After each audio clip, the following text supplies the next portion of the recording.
حضرت سیدنا عبداللہ ابن مسعود رضی اللہ تعالی عنہ بیان کرتے ہیں کہ جب ایسا ہوا کہ کفار قریش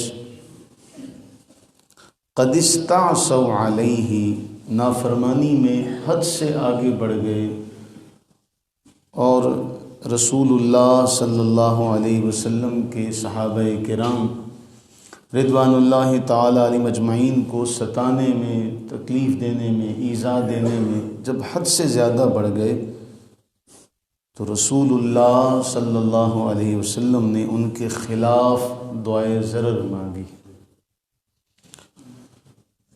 اللہ کے نبی علیہ السلام نے فرمایا، اللہ کے حضور عرض کیا آپ نے، اللہم اعنی علیہم بسبع کسبع یوسف،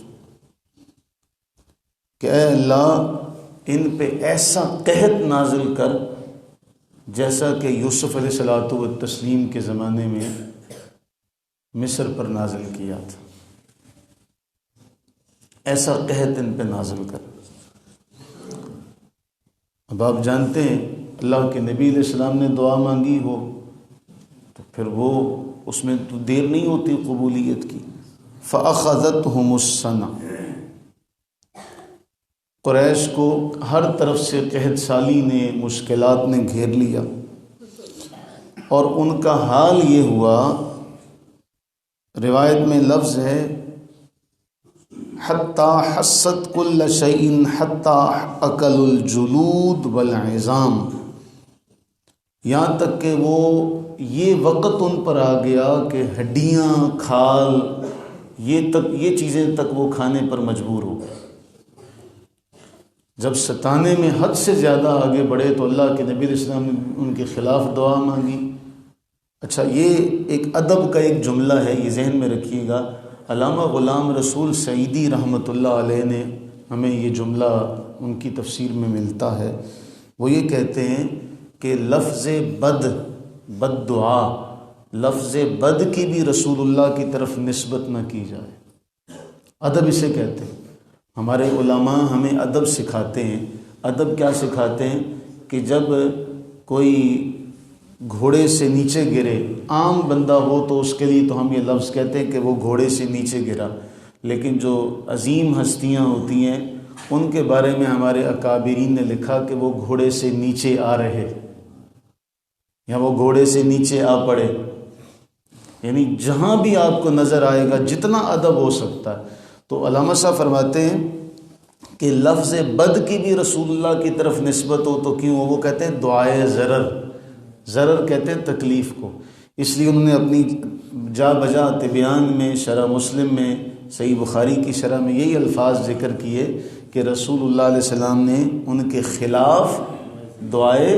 ضرر کی۔ یہ ہیں آداب جو ہمیں ہمارے اکابرین نے سکھائے۔ اللہ ان کی قبروں پر کروڑہ رحمتیں برکتیں نازل فرمائے۔ اب رسول اللہ علیہ السلام نے ان کے خلاف دعا مانگی تھی، اب ہڈیاں، کھالیں جب یہ تک کھانے پر نوبت آ گئی اور کیفیت یہ ہو گئی کہ ان میں سے کوئی بھی شخص آسمان کی طرف دیکھتا تو کمزوری اور بھوک کی وجہ سے اسے دھواں ہی دھواں نظر آتا،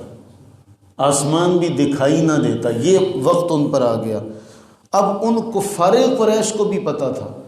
ان کافروں کو بھی پتہ تھا کہ آج ایک ہی ہستی ہے جو اس مصیبت سے ہمیں نجات دلا سکتی ہے۔ اس وقت حضرت ابو سفیان رضی اللہ تعالیٰ عنہ مسلمان نہیں ہوئے تھے، اس وقت کی بات ہے۔ تو کافروں کو بھی یہ پتہ ہے کہ اب کس کے پاس جانا ہے؟ رسول اللہ علیہ السلام کے پاس جانا ہے۔ حضرت ابو سفیان رضی اللہ تعالیٰ عنہ اسلام قبول کرنے سے پہلے اس وقت نبی علیہ السلام کی خدمت میں حاضر ہوئے، عرض کرنے لگے، یا رسول اللہ صلی اللہ علیہ وسلم، ان قومک قد ہلکوا، یا محمد صلی اللہ علیہ وسلم، ان قومک قد ہلکوا، بے شک آپ کی قوم ہلاک ہو رہی ہے۔ یعنی جب مار پڑی تو پھر وہ کہنے لگے آپ کی قوم ہلاک ہو رہی ہے، آپ لوگوں کو صلہ رحمی کا سبق دیتے ہیں تو آپ کی قوم ہلاک ہو رہی ہے، آپ اللہ سے دعا کریں یہ مصیبت ہم سے ٹال دیں۔ پھر روایات میں یہ آتا ہے کہ اللہ کے نبی علیہ الصلوۃ والتسلیم نے ان کے لیے دعا فرمائی، اللہ کے نبی علیہ السلام نے ان کے لیے دعا فرمائی، جس دعا سے ان پر یہ جو قحط سالی آئی تھی وہ دور کر دی گئی۔ اور یہ بھی ساتھ میں ذکر کر دیا گیا کہ اگر یہ دوبارہ ایسا کریں گے تو پھر ہم انہیں دوبارہ پکڑیں گے۔ اور پھر بعض مفسرین نے لکھا پھر انہوں نے دوبارہ اپنی اسی روش کو نہ چھوڑا تو پھر بدر میں جو حال ان کا ہوا تھا وہ سب جانتے ہیں، پھر قیامت میں جو ہوگا پھر وہ بھی قرآن نے جا بجا ذکر کیا۔ تو یہاں جو مفسرین، جو حدیث کے شارحین یہاں جملہ نقل کرتے ہیں وہ یہ کہتے ہیں کہ رسول اللہ صلی اللہ علیہ وآلہ وبارک وسلم کی ذات والا صفات،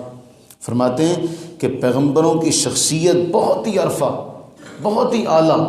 ظرف کے اعتبار سے اپنے زمانے میں وہ سب سے زیادہ ظرف والے ہوتے ہیں،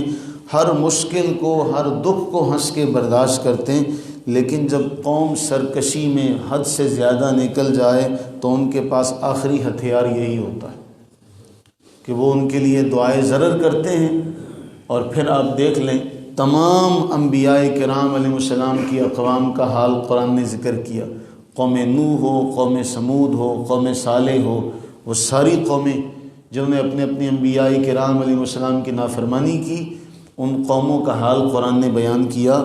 اور ان کی دعائیں پھر اللہ نے ذکر کی قرآن میں۔ ہمارے رسول اللہ صلی اللہ علیہ وسلم کے احوال میں سے بھی یہ ایک واقعہ ہے۔ اس سے پہلے بھی ایک مرتبہ ایسا ہوا کہ آپ علیہ الصلوۃ والتسلیم نے اپنی قوم کے لیے ایسی دعا مانگی تو اللہ تعالیٰ نے منع فرمایا، فرمایا محبوب آپ ان کے بارے میں یہ بات نہ کہیں۔ ایک موقع یہ ہے تو سمجھنے کی بات یہ ہے کہ انہیں بھی پتہ ہے کہ آج ہم نے کہاں جا کے عرض کرنا ہے جس سے ہماری مشکل ٹل جانی ہے۔ اللہ سے دعا کریں کہ باری تعالیٰ اپنی رحمت کا صدقہ، اپنے فضل و کرم کا صدقہ ہمیں آقا کریم صلی اللہ علیہ وسلم کے راستے پر چلنے کی توفیق عطا فرمائے اور آپ علیہ الصلوۃ والتسلیم کی پکی سچی سچی محبت عطا فرمائے، اور اللہ تعالیٰ اللہ کے نبی علیہ السلام کی اس دعا کی قبولیت کا صدقہ اللہ ہم سے یہ وبا دور فرما دے، اللہ تعالیٰ ہم سے یہ وبا دور فرما دے۔ جو دعا اللہ کے نبی علیہ السلام نے اپنی قوم کی قحط سالی کے دور ہونے کے لیے مانگی، ہم اس دعا کی قبولیت کا واسطہ اللہ کے حضور عرض کرتے ہیں کہ باری تعالیٰ ہم پر سے یہ مصیبت ٹال دے، ہمیں عفو عافیت سلامتی عطا فرما، آمین ثم آمین۔